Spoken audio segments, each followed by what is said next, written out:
how to repost a story on Instagram.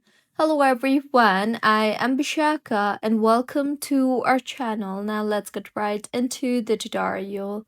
Firstly, go ahead and open the Instagram application on your device and make sure you are signed in. Now, in order to repost a story, it is necessary that the person has mentioned you on their story. So, go ahead and open the story where you have been mentioned. Once opened, you will see the option for Add to Story. Tap on the Add to Story option you see there and you will be led to your story interface. In here, go ahead and make any necessary changes such as adding stickers or adding effects to the picture. And finally, tap on the Your Story option, and with this, the story will be reposted.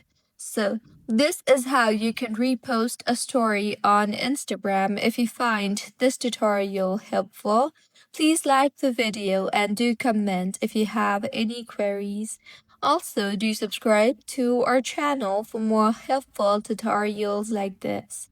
See you on the next one.